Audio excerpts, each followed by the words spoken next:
आप लोगों को के स्टूडेंट क्लास में स्वागत है। इस चैनल को सब्सक्राइब एंड लाइक करना न भूलें और बेल आइकन का बटन दबा दें। आज आपको प्रतिलेखन संख्या 15 और 16 लिखाएंगे 80 का स्पीड में। इसका जो कड़ा वर्ड है उसका आउटलाइन लिख के अपलोड कर दिए हैं। उसको एक दो बार बढ़िया से लिख लें। अब पेंसिल कॉपी लेकर तैयार हैं। Ready, last ready, start. महोदय, देश की लगभग 3/4 जनसंख्या गांवों में रहती है, जिनकी आय कम होने के साथ साथ शिक्षा, स्वास्थ्य, पेयजल आदि अन्य आवश्यक सुविधाएं भी उन्हें पर्याप्त मात्रा में उपलब्ध नहीं हैं। ग्रामीण क्षेत्रों और ग्रामीणों विशेषकर अनुसूचित जातियों, जनजातियों, कमज़ोर वर्गों और गरीबी की रेखा से नीचे रहने वाले लोगों का विकास एवं गरीबी उन्मूलन भारत की विकास योजनाओं का प्रमुख उद्देश्य रहा है। ग्रामीण विकास का व्यापक दायरा है, जिसमें ग्रामीण क्षेत्रों एवं ग्रामीणों के जीवन स्तर का सर्वांगीण विकास शामिल है।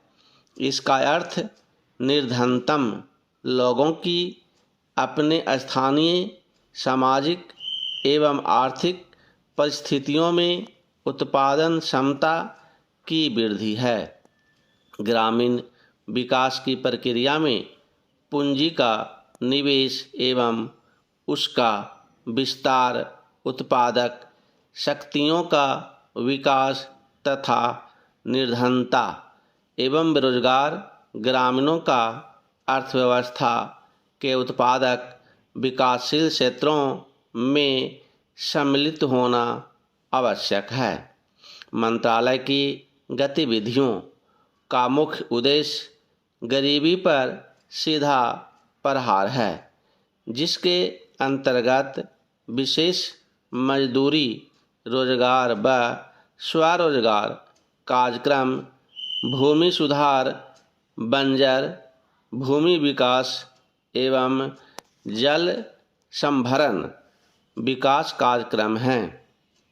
इनमें स्वच्छ पेयजल की व्यवस्था, ग्रामीण स्वच्छता, कृषि विपणन, ग्रामीण आवास है तथा लोक कार्यक्रम तथा ग्रामीण प्रौद्योगिकी विकास परिषद द्वारा सहायता और राष्ट्रीय ग्रामीण विकास संस्थान एवं कृषि विपणन केंद्र के माध्यम से प्रशिक्षण की व्यवस्था शामिल है। Para change. गरीबी उन्मूलन के प्रयासों का महत्व इसकी योजनाओं के आवंटन में वृद्धि को बताता है। जहां 9वीं योजना में इसका परिव्यय 40,000 करोड़ रुपये था, उसे बढ़ाकर 10वीं योजना में 80,000 करोड़ रुपये कर दिया गया है। इस बढ़े हुए परिव्यय के साथ साथ जैसा कि पंचायती राज संस्थाओं से संबंधित महत्वपूर्ण संविधान अधिनियम 1992 में बताया गया है, लोगों की कार्यक्रमों में बेहतर भागीदारी प्राप्त होगी, जिससे निर्धन ग्रामीणों के जीवन स्तर में सुधार लाने के प्रयास को नई दिशा प्राप्त होगी। ग्रामीण क्षेत्रों में गरीबी उन्मूलन के राष्ट्रीय प्रयास में ग्रामीण विकास मंत्रालय के मुख्य कार्यक्रमों को दी गई नई दिशा की एक झलक इस पुस्तिका में प्रस्तुत है। ग्रामीण गरीबी की समस्या कम ग्रामीण उत्पादकता और अल्प रोजगार व बेरोजगारी से जुड़ी है। यद्यपि विकास की समान प्रक्रिया के अधीन ही उत्पादक रोजगार के अधिकाधिक अवसर सृजित किए जाते हैं। फिर भी ग्रामीण लोगों के लिए रोजगार पैदा करने तथा आय के कुछ न्यूनतम स्तर प्राप्त करने हेतु विशेष रोजगार कार्यक्रमों की सतत आधार पर जरूरत है। उपर्युक्त उद्देश्य को ध्यान में रखते हुए समय समय पर रोजगार सृजन की विभिन्न योजनाएं चलाई गई थीं। 7वीं योजना के आखिरी वर्ष में 1 अप्रैल 1989 से उस समय विद्यमान 2 रोजगार कार्यक्रम राष्ट्रीय ग्रामीण रोजगार कार्यक्रम और ग्रामीण भूमिहीन रोजगार गारंटी कार्यक्रम को जवाहर रोजगार योजना नामक ग्रामीण रोजगार कार्यक्रम में मिला दिया गया था। जवाहर रोजगार योजना का मुख्य उद्देश्य ग्रामीण क्षेत्रों में बेरोजगार पुरुषों तथा महिलाओं के लिए अतिरिक्त फायदेमंद रोजगार का सृजन करना है। ग्रामीण आर्थिक आधार ढांचे को सुदृढ़ बनाकर सतत आधार पर रोजगार के अवसर सृजित करना है।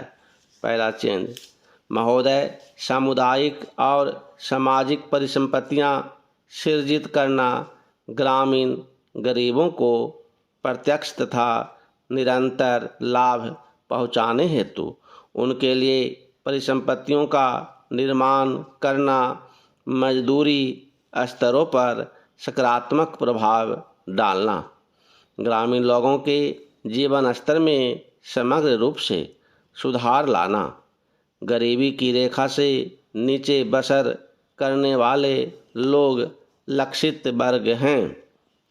अनुसूचित जातियों, अनुसूचित जनजातियों और मुक्त बंधुआ मजदूरों को वरीयता दी जाती है। रोजगार के 30% अवसर महिलाओं के लिए आरक्षित हैं। केंद्र और राज्यों द्वारा 80/20 के अनुपात में व्यय वहन किया जाता है।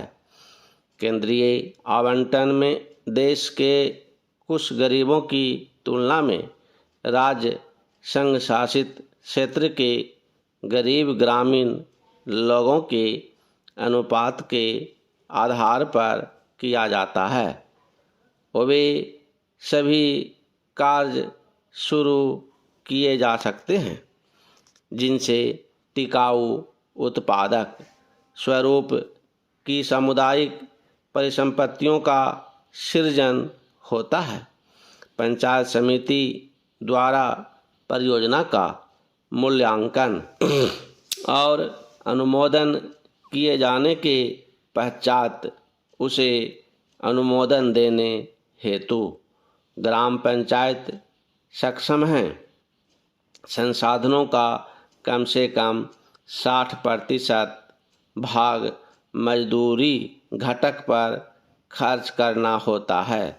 पहला चेंज जवाहर रोजगार योजना के कार्यों के निष्पादन हेतु ठेकेदारों अथवा बिचौलियों को लगाए जाने की अनुमति नहीं है। मजदूरों को रियायती दरों पर प्रतिदिन 2 किलोग्राम खाद्यान्न दिया जाता है। 1755 पुनर्गठित ब्लॉकों में मजदूरों को दिए जाने वाले खाद्यान्नों का जारी मूल्य प्रति किलोग्राम 50 पैसे कम है। जवाहर रोजगार योजना की समान प्रणाली के अलावा पिछड़ेपन के आधार पर चयन किए गए 120 पिछड़े जिलों में कार्यक्रम को तेज करने के लिए 700 करोड़ रुपये आवंटित किए गए हैं। जवाहर रोजगार योजना की तीसरी पारी में विशेष और अभिनव परियोजनाएं प्रारंभ करने का प्रावधान है, जिनका उद्देश्य मजदूरों का नगरों में पलायन को रोकना, महिलाओं के लिए रोजगार के अवसर बढ़ाना तथा स्वयंसेवी संगठनों के माध्यम से ऐसे विशेष कार्यक्रम चलाना है जिनका ध्येय जल संभरण, विकास, बंजर भूमि का विकास करना हो, मानव जीवन यापन के लिए आवास महत्वपूर्ण है और इसलिए सामाजिक आर्थिक विकास के लिए यह आवश्यक है। ग्रामीण लोग अच्छे उन्नत किस्म के मकानों की अत्यंत आवश्यकता महसूस करते हैं। ग्रामीण गरीब लोगों की आवास संबंधी आवश्यकताओं को पूरा करने के प्रयासों के एक भाग के रूप में मई 1985 में इंदिरा आवास योजना शुरू की गई थी। यह कार्यक्रम अब जवाहर रोजगार योजना की उप योजना के रूप में कार्यान्वित किया जा रहा है। इस कार्यक्रम का उद्देश्य गरीबों में निर्धनतम लोगों के लिए निःशुल्क रिहायशी मकानों का निर्माण करना है। ग्रामीण क्षेत्रों में अनुसूचित जातियों, अनुसूचित जनजातियों तथा बंधुआ मजदूरों को वरीयता दी जाती है। जवाहर रोजगार योजना के तहत राष्ट्रीय स्तर पर 10% संसाधन इस कार्यक्रम के लिए निर्धारित किए जाते हैं। जिलों में निधियों का वितरण अनुसूचित जातियों, अनुसूचित जनजातियों तथा मुक्त बंधुआ मजदूरों की कुल ग्रामीण जनसंख्या में से इस विशेष वर्ग के गरीबों के अनुपात के अनुसार किया जाता है। मकानों का आवंटन लाभभोगी परिवार की महिला सदस्य के नाम किया जाता है।